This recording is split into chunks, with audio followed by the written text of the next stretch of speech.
أعوذ بالله من الشيطان الرجيم. بسم الله الرحمن الرحيم.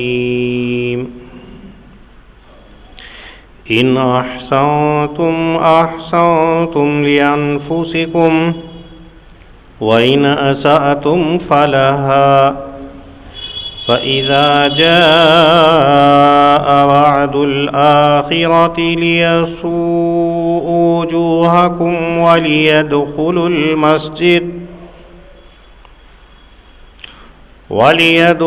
المسجد كما دخلوه أول مرة وليتبروا ما علوا تتبيرا. عسى ربكم أن يرحمكم وإن عدتم عدنا وجعلنا جهنم للكافرين حصيرا. صدق اللہ العظیم. بنی اسرائیل کے دو واقعے اللہ تعالیٰ ان کے اندر ذکر کر رہے ہیں. پچھلی تفسیر کے اندر ذکر کیا گیا تھا کہ بنی اسرائیل کے اندر دو واقعے ہوئے ہیں جس کے اندر اللہ نے گرفت فرمائی ہے. وہ دو کون سے واقعے ہیں؟ تاریخ کی کتابوں کے اندر ایسے 6 واقعات ملتے ہیں جو ان دونوں آیتوں کا مصداق بن سکتے ہیں، لیکن علامہ قرطبی رحمۃ اللہ علیہ نے اپنی مشہور کتاب کے اندر ایک مرفوع حدیث نقل کی ہے جس سے پتہ چلتا ہے کہ وہ دو واقعے وہ ہیں جو 4تھے نمبر پر اور 6ٹھے نمبر پر گزشتہ تفسیر کے اندر بتائے گئے تھے. اسے ایسے دیکھیے، علامہ قرطبی رحمۃ اللہ علیہ فرماتے ہیں کہ حضرت حذیفہ رضی اللہ تعالی عنہ نے حضرت نبی اکرم صلی اللہ علیہ وسلم سے یہ معلوم کیا کہ اے اللہ کے نبی صلی اللہ علیہ وسلم، بیت المقدس اللہ کی ایک عظیم القدر مسجد ہے، اس کا ایک بڑا مقام ہے، بڑی بابرکت ہے. تو جواب کے اندر رسول اللہ صلی اللہ علیہ وسلم نے فرمایا کہ اے حذیفہ، اللہ کے گھروں کے اندر سب سے ممتاز گھر وہی ہے. اللہ کی عبادت کے جتنے گھر ہیں ان تمام کے اندر ایک امتیازی اس کو مقام حاصل ہے، اور اس کو اللہ رب العزت نے حضرت سلیمان ابن داؤد علیہم الصلاۃ والسلام کے لیے سونے سے، چاندی سے، جواہرات سے، یاقوت سے، زبرجد سے بنایا تھا. اس طریقے پر کہ اللہ رب العزت نے اپنے پیغمبر حضرت سلیمان کو حکم دیا مسجد کو تعمیر کرنے کا. حضرت سلیمان علیہ السلام مسجد اقصی کو تعمیر کرنے کے اندر کوشاں ہوئے لگ گئے، تو اللہ رب العزت نے حضرت سلیمان علیہ السلام کے تابع بنا دیا جنات کو. ان جنات کو تابع بنایا کہ تمہارا کام ہے سونے کو لانا، چاندی کو لانا، جواہرات کو لانا، یاقوت کو لانا، زمرد کو لانا. جہاں جہاں بھی ملتے یہ سارے جنات جاتے اور ان چیزوں کو لا کر سیدنا سلیمان علیہ السلام کے پاس اکٹھا کر دیتے. اس سے حضرت سلیمان مسجد اقصی کو تعمیر کر رہے تھے. ایسی مسجد اللہ نے بنوائی، ایسا گھر اللہ نے بنوایا ہے. تو حضرت حذیفہ رضی اللہ تعالیٰ عنہ کہتے ہیں یا رسول اللہ، وہ جواہرات کہاں چلے گئے؟ ہم مسجد اقصی کے بارے میں پتہ کرتے ہیں، نہ تو وہاں پہ سونا ہے، نہ چاندی ہے، نہ جواہرات ہے، کسی چیز کا پتہ ہی نہیں ہے، نام و نشان بھی نہیں ہے. وہ کہاں چلے گئے اور کیسے چلے گئے ہیں؟ یہ سوال حضرت حذیفہ نے آقا صلی اللہ علیہ وسلم سے کیا.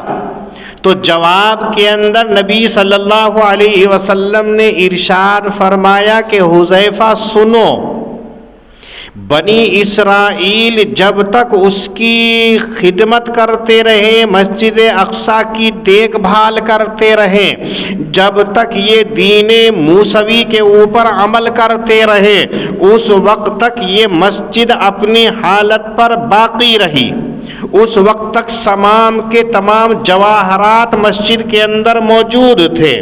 لیکن چونکہ ان کی جبلت، ان کی فطرت، ان کی سرشت ایسی تھی کہ ایک دم سے نافرمانی شروع کر دیا کرتے تھے۔ دنیا کی یہ واحد قوم ایسی ہے کہ کتنے احسانات اللہ نے کیے ہیں، ہر مرتبہ انہوں نے احسان فراموشی کی ہے، انعامات بے شمار کیے لیکن ناقدری کی ہے۔ پیچھے واقعات کے اندر آپ سنتے اور پڑھتے چلے آ رہے ہیں، یہی ان کی شرش تھی، یہی ان کی فطرت تھی کہ جب ان کے پاس میں مسجد اقصیٰ تھی، تمام چیزیں تھیں، تو ان لوگوں نے نافرمانی شروع کی۔ ہوا یہ کہ بخت نصر بادشاہ جو بابل کا تھا، اس نے اپنا ایک نائب بنا کر کے ملک شام کے اندر، فلسطین کے اندر چھوڑ دیا تھا اور خود بابل کے اندر آ گیا تھا۔ اس کے آتوں کے ساتھ ہی اس نئے حکمران نے بغاوت شروع کر دی، بخت نصر کی نافرمانی شروع کر دی اور تمام کی تمام خرافات کے اندر مشغول ہو گیا، اس کی رعایا بھی اس کا ساتھ دینے لگی۔ تو اللہ رب العزت نے اس قوم کے اوپر اس بابل شہر کے ظالم بادشاہ بخت نصر کو ان کے اوپر مسلط کر دیا۔ وہ اپنا ایک جرار لشکر لے کر کے ملک شام کے اوپر چڑھائی کرتا ہے اور وہ ادھم مچاتا ہے کہ کچھ تو خون کا بازار گرم کر دیتا ہے، جتنے مرد وہاں تھے ان تمام کو قتل کر دیتا ہے، عورتوں کو اور بچوں کو قیدی بنا لیتا ہے۔ مسجد کے اندر جتنے جواہرات تھے، جتنے سونے چاندی تھی، جتنے زمرد تھے، یاقوت تھے، ان تمام کو اس نے 1,70,000 گاڑیوں کے اندر بھر کر کے شہر بابل کے اندر بھیج دیا۔ سارے شہر کو اس نے ویران کر دیا، مسجد اقصیٰ کا نام و نشان تک مٹا دیا۔ اس نے اتنا ظلم کیا اس نے، چونکہ انہوں نے اللہ کی نافرمانی کی تھی تو اللہ نے ان کے اوپر ایسے شخص کو مسلط کر دیا۔ اسی کو اوپر اللہ نے ذکر کیا تھا، وعد اولاہما بعثنا علیکم عبادا لنا اولی بأس شدید۔ اس سے مراد یہی بخت نصر اور اس کا لشکر ہے کہ انہوں نے نافرمانی کی، نتیجے کے طور پر اللہ نے اس کو مسلط کر دیا، پورے شہر کو ویران کر گیا، مسجد کو ختم کر گیا، ساری جواہرات کو، مال کو لے کر کے چلا گیا۔ 100 سال تک ان بنی اسرائیل کو قیدی بنا کر کے رکھا، مشقت کے ساتھ، ذلت کے ساتھ، رسوائی کے ساتھ میں انہوں نے 100 سال تک اس کی غلامی کی ہے۔ اس کے خلاف نہیں کر سکے، اس کے خلاف آواز بلند نہیں کر سکے، لیکن اپنے کیے پر یہ نادم ہوئے، اللہ سے فریاد شروع کر دی، اپنے کیے پر پشیماں ہوتے رہے، معافی کرتے رہے، استغفار کرتے رہے، تو پھر اللہ کی ذات تو کریم ذات ہے، اللہ کی ذات تو رحیم ذات ہے، اللہ کو ان پر ترس آ گیا۔ اللہ نے یہ انتظام کیا کہ فارس کے ایک بادشاہ کو بخت نصر کے مقابلے کے اندر کھڑا کر دیا، اور اس فارس کے بادشاہ نے اپنے لشکر کو لے کر کے بابل شہر کے اوپر چڑھائی کی، گھمسان ہوا، نتیجہ یہ ہوا کہ فارس کا بادشاہ غالب آ گیا، یہ مغلوب ہو گئے۔ پھر اس بادشاہ نے ان تمام کو جو بنی اسرائیل ذلت کی غلامی کے اندر زندگی گزار رہے تھے، ان تمام کو رہا کیا۔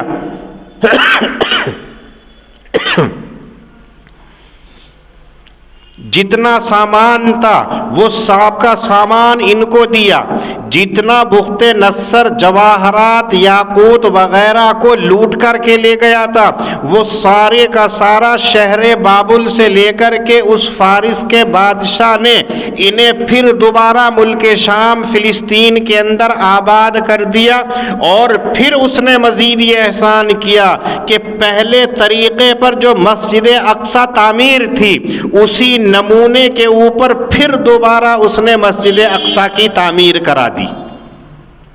ان لوگوں کو بنی اسرائیلیوں کو وہاں بسایا، ان کی ضروریات کو پورا کیا، مسجد کی تعمیر کرا دی، ساری چیز موجود۔ یہ بڑے گن گاتے رہیں اس بادشاہ کے اور اللہ کی عبادت کے اندر مشغول رہیں، اللہ کی حمد و ثنا بیان کرتے رہے کہ اللہ نے ہم پر احسان فرمایا، فضل فرمایا، اللہ نے ہمارے ساتھ میں اچھائی کا معاملہ کیا کہ کھوئی ہوئی دولت بھی عزت بھی ساری اللہ نے لوٹا دی، مسجد بھی تعمیر ہو گئی۔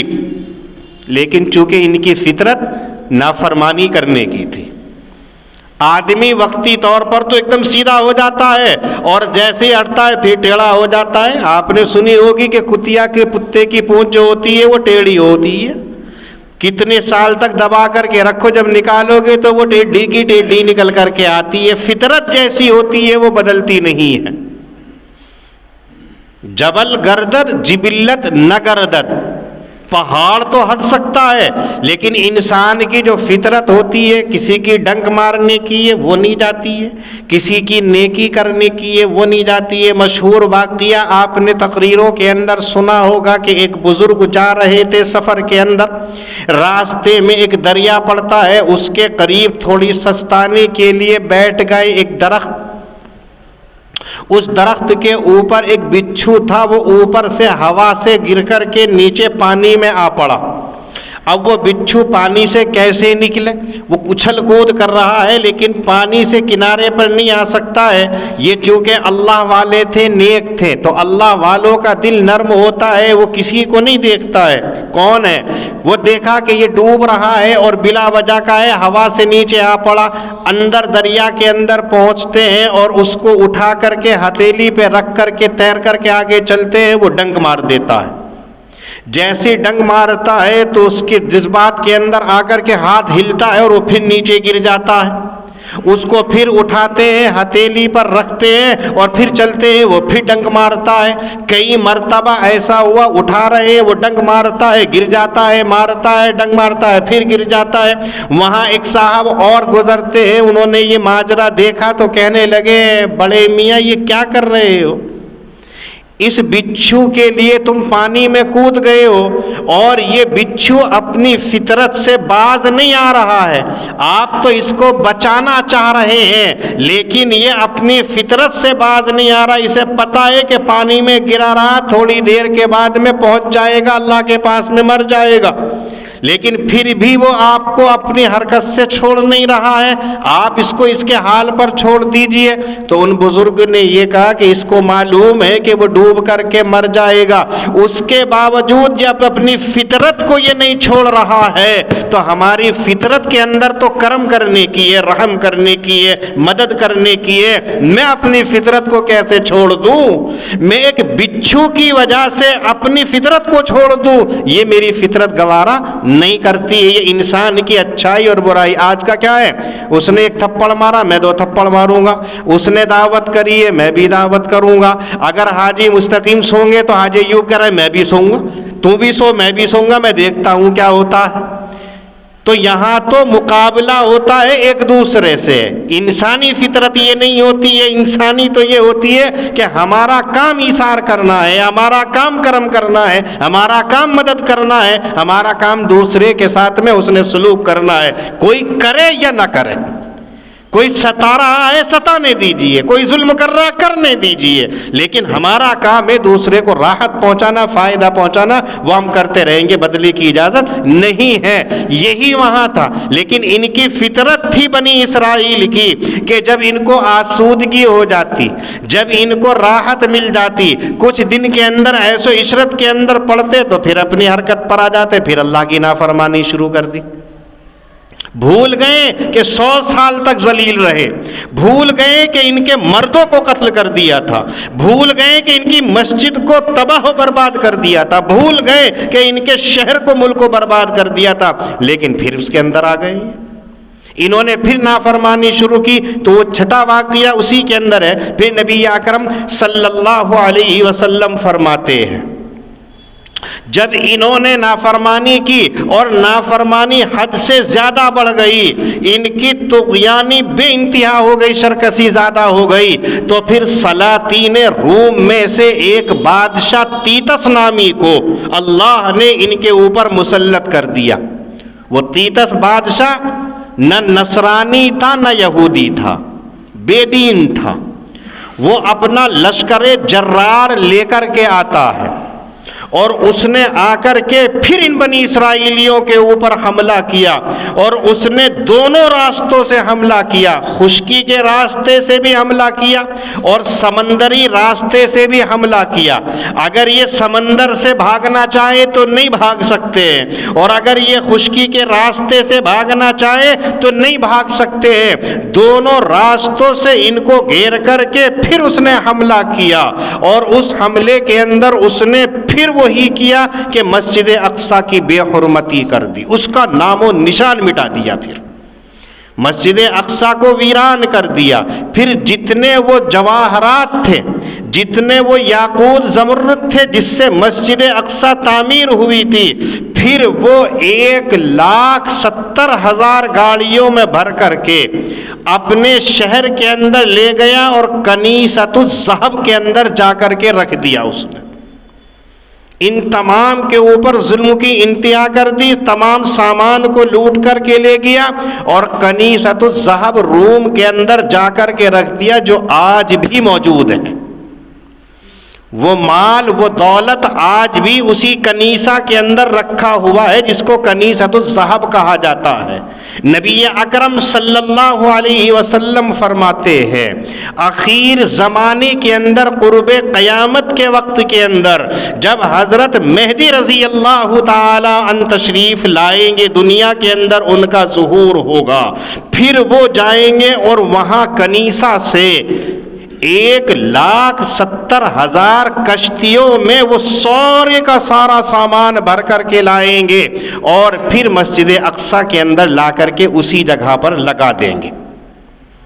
اس سے پہلے اس سامان کو کوئی نہیں لا سکتا ہے، کوئی نہیں لا سکتا۔ آقا صلی اللہ علیہ وسلم فرما رہے ہیں وہ آج مسجد اقصی کے اندر وہ مال نہیں ہے، لیکن حضرت مہدی جب آئیں گے وہی لے کر کے آئیں گے اور 1,70,000 کشتیوں کے اندر بھر کر کے لائیں گے اور پھر اسی طریقے سے اس مسجد کے اندر رکھیں گے۔ یہ آقا صلی اللہ علیہ وسلم فرما گئے ہیں اور وہیں پر اللہ تعالیٰ تمام لوگوں کو جمع فرمائیں گے۔ یہ دو واقعے ذکر کیے، اس دوسرے واقعے کو اللہ رب العزت نے آگے چل کے بیان کیا ہے۔ فَإِذَا جَاءَ وَعْدُ الْآخِرَةِ لِيَسُوءُوا وُجُوهَكُمْ۔ پھر دوسرا وعدہ، یہ دوسرا وعدہ وہ ہے جو سلاطین روم کا تیتس نامی بادشاہ نے حملہ کیا تھا حضرت عیسیٰ علیہ السلام کے 40 سال گزر جانے کے، آسمان پر چلے جانے کے بعد میں۔ تو پہلا تھا حضرت موسیٰ کی شریعت کا واقعہ، دوسرا ہے حضرت عیسیٰ علیہ السلام کا واقعہ۔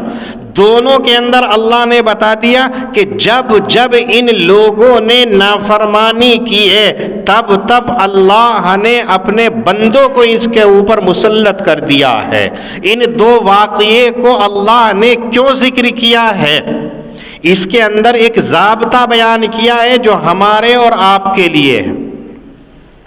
اللہ نے اہل کتاب حضرت موسیٰ علیہ السلام کے ماننے والوں سے وعدہ لیا تھا کہ جب تک تم تورات کے اوپر عمل کرتے رہو گے تمہارا کوئی بال باقا نہیں کرے گا۔ اس کو بیان کیا، ان احسنتم احسنتم لانفسکم، اگر تم بھلائی کرو گے تو تمہاری اپنے لیے بھلائی ہوگی، تم بھلائی کرو گے تمہارا بھلا ہوگا، تم اچھائی کرو گے تمہارا اچھا ہوگا. یہ ایک جملہ ہے جو چھوٹا سا اللہ نے ذکر کیا اور انہی کے لیے ذکر کیا تھا، لیکن قیامت تک نبی اکرم صلی اللہ علیہ وسلم کے ماننے والوں کے اوپر بھی لازم کر دیا. ان احسنتم احسنتم لانفسکم، تم نیکی کرو گے تو تمہارا فائدہ ہے، تم نماز پڑھو گے تو تمہارا فائدہ ہے، تم زکوٰۃ دو گے تو تمہارا فائدہ ہے، تم نیک کام کرو گے تو تمہارا فائدہ ہے. اس میں اللہ کا کوئی فائدہ نہیں. اگر ساری دنیا نماز پڑھنا چھوڑ دے تو اللہ کی خدائی کے اندر کوئی فرق نہیں آئے گا. ساری دنیا زکوٰۃ دینا بند کر دے تو اللہ کے خزانے کے اندر کمی نہیں آئے گی. سارے لوگ حج کرنا بند کر دے تو اللہ کی کبریائی کے اندر کوئی فرق نہیں پڑے گا. ہاں ہم یہ تمام نیک کام کر رہے ہیں، نماز پڑھ رہے ہیں، روزہ رکھ رہے ہیں، دینی کام کر رہے ہیں، تو یہ ہمارے لیے یہ ایک جملہ بتا دیا، ان احسنتم احسنتم لانفسکم.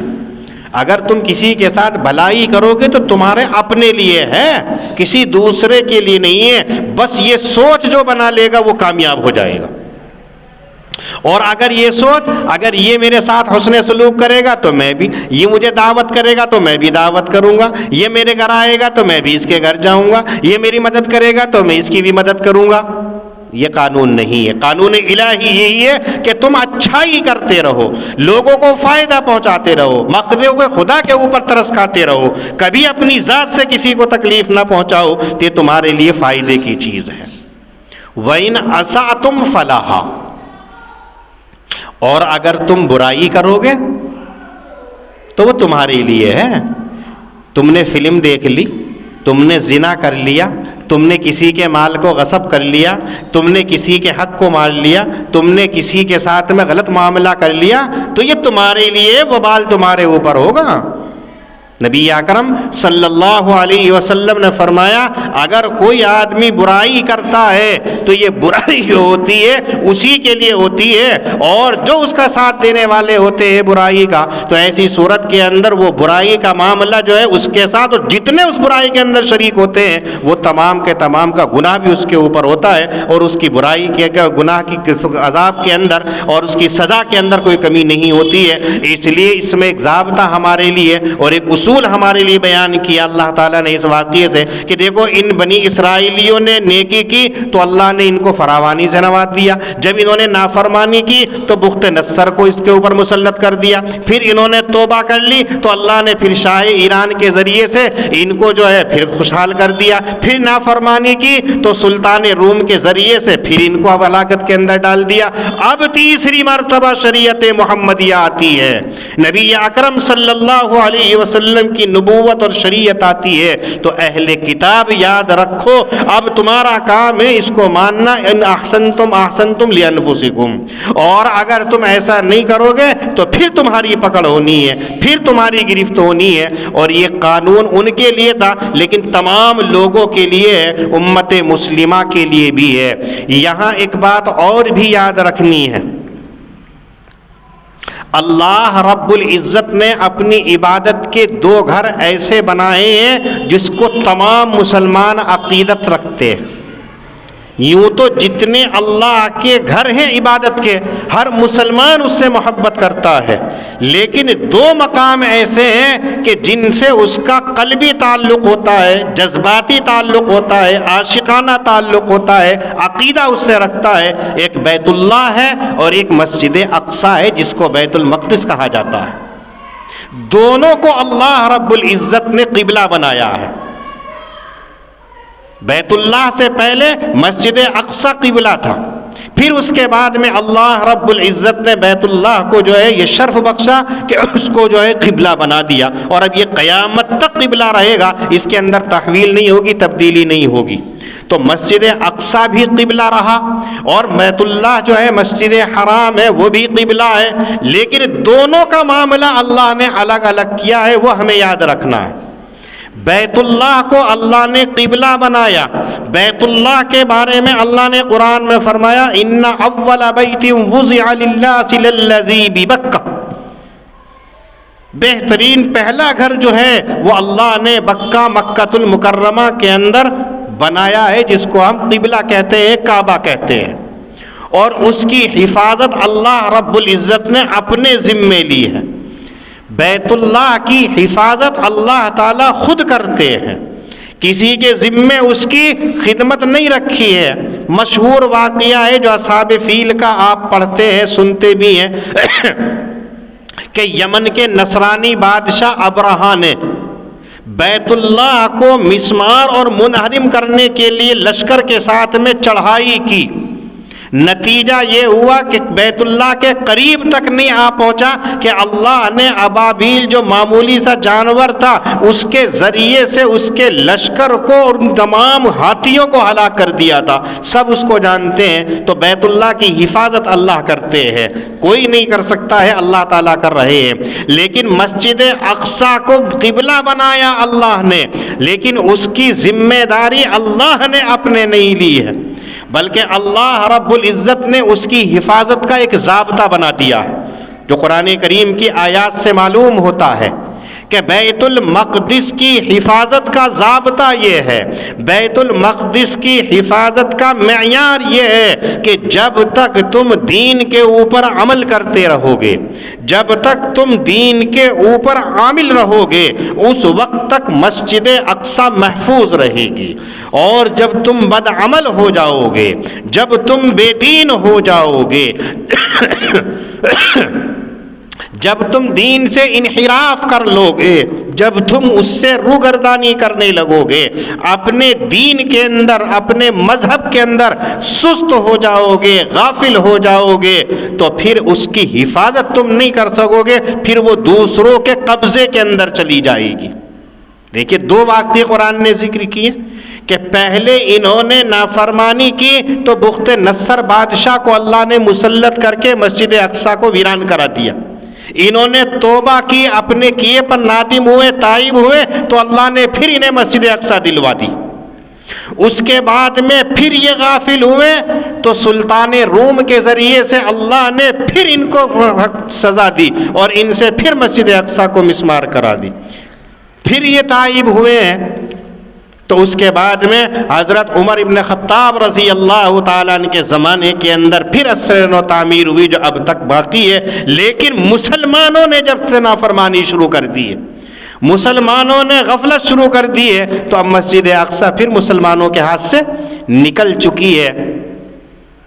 اب اس کی حفاظت کا معیار صرف قرآن کریم یہ بتلاتا ہے کہ لڑائی جھگڑا نہیں ہے، بلکہ اپنے کیے پر نادم ہونا ہے، اپنے کیے کے اوپر جو ہے افسوس کرنا ہے، اللہ سے تائب ہونا ہے، اپنے گناہوں کی معافی کرانی ہے، تو اللہ تعالیٰ مسجد کو پھر واپس دلا دیں گے۔ لیکن مسلمان اس طرف نہیں ہے، بس اس میں رہتا ہے کرشمہ ہو جاوے، ایسا نہیں ہوگا۔ آج مسجد اقصی جو ہے ویران پڑی ہے، آپ اخبارات کے اندر بھی، موبائلوں کے اوپر بھی دیکھتے رہتے ہیں کہ کہیں مسجد کے کسی حصے کے اندر آگ لگ گئی، کبھی مسجد میں نماز پڑھنے سے روک دیا گیا، کبھی عبادت کرنے سے روک دیا گیا ہے۔ کیا وجہ ہے؟ کیا وجہ ہے؟ کیا نبی اکرم صلی اللہ علیہ وسلم کے عاشقان کی تعداد کم ہے؟ کیا اللہ کے نبی صلی اللہ علیہ وسلم کے ماننے والے نہیں رہے؟ یقیناً ہے، لیکن چونکہ اعمال کے اندر ضعیف ہو چکے ہیں۔ ایمان بڑا انعام ہے، ہمیں اپنے عبادت کے اندر لگنا ہے، کسی سے لڑائی نہیں کرنی ہے، کسی سے جھگڑا نہیں کرنا ہے، کسی سے اختلاف نہیں کرنا ہے، کسی پر انگلی نہیں اٹھانی ہے۔ ہمارا جو طریقہ ہے کہ اللہ کی عبادت کرنا ہے، بس عبادت کرنا ہے۔ تو جیسے واقعی قرآن کریم بتا رہا ہے کہ 2 مرتبہ واپس دلا دی، تو انشاءاللہ تیسری مرتبہ بھی اللہ تعالیٰ دلا دیں گے۔ یہ ہے طریقہ کہ بیت اللہ کی حفاظت اللہ کر رہے ہیں، اور بیت المقدس کی حفاظت انسانوں کے اعمالوں کے اوپر رکھی ہے۔ اگر اعمال درست رہیں گے تو مسجد اقصی تمہاری ہے، اور اگر تمہارے اعمال ناقص ہیں تو مسجد اقصی تمہارے ہاتھ سے نکل جائے گی۔ اس معیار پر اگر ہم اپنے گریباں میں جا کر کے دیکھیں تو ہم کمزور نظر آئیں گے۔ کتنے دعویٰ کر لیں کہ ہم بڑے حضرت، کتنے دعویٰ کر لیں ہم بڑے علامہ ہیں، کتنے دعویٰ کر لیں ہم کتنے نمازی ہیں، کتنے حاجی ہیں، کتنے عبادت گزار ہیں، لیکن یہ دعویٰ صرف کھوکھلا ثابت ہوگا۔ صحیح یہ کہ ہم اپنے قلب سے اللہ کی طرف رجوع کر لیں، اپنے گناہوں کی ندامت کے ساتھ میں، اپنے گناہوں کا اعتراف کرتے ہوئے اللہ سے صحیح اعمال کی اللہ سے توفیق مانگے، تو یقیناً اللہ تعالیٰ ہمارے ساتھ میں یہی معاملہ کریں گے۔ اسی کو کہا وَإِنْ عُدْتُمْ عُدْنَا، اس ایک جملے کے اندر اللہ نے یہ بتا دیا اگر تم پھرو گے تو ہم بھی پھر ایسی سزا دیں گے. اگر احسنتم لانفسکم اچھائی کرو گے تو اچھائی تمہارے لیے ہے. وَإِنْ عُدْتُمْ عُدْنَا اگر تم اپنے کیے سے پھر جاؤ گے یا پھر وہی کام کریں گے تو ہم بھی وہی کام کریں گے، یعنی دوسرے لوگوں بھی تم پر مسلط کر دیں گے. تو یہ ہمارے اعمال بد کا نتیجہ ہے. ان آیات کریمہ کے اندر اور اس واقعات سے ہمیں جو سبق ملتا ہے وہ یہ ہے کہ ہم اپنے اعمال کو درست کر لیں. ان احسنتم لانفسکم اگر تم بھلائی کرو تو بھلا ہوگا تمہارے لیے. وَإِنْ أَسَأْتُمْ فَلَهَا اور اگر برائی کرو تو وہ تمہارے لیے ہے. فَإِذَا جَاءَ وَعْدُ الْآخِرَةِ پس جب آ پہنچا وعدہ دوسرا. لِيَسُوءُوا وُجُوهَكُمْ وَلِيَدْخُلُوا الْمَسْجِدَ كَمَا دَخَلُوهُ أَوَّلَ مَرَّةٍ تو بھیجے بندے تاکہ مایوس کر دے تمہارے چہرے اور گھس جائیں وہ مسجدوں کے اندر جیسا کہ وہ گھس گئے تھے مسجد میں پہلی مرتبہ. وَلِيُتَبِّرُوا مَا عَلَوْا تَتْبِيرًا اور خراب کریں اس جگہ کو جو غالب ہوئے ہیں تم پوری طرح خراب کرنا. عَسَىٰ رَبُّكُمْ أَن يَرْحَمَكُمْ وَإِنْ عُدْتُمْ عُدْنَا بعید نہیں کہ تمہارا پروردگار تم پر رحم کرے اور اگر تم پھرو گے تو پھر ہم وہی کریں گے. وَجَعَلْنَا جَهَنَّمَ لِلْكَافِرِينَ حَصِيرًا اور کیا ہم نے جہنم کو نافرمانوں کے لیے قید خانہ. اللہ پاک ہم سب کو دین کی صحیح سمجھ عطا فرمائے. وآخر دعوانا ان الحمد للہ رب العالمین.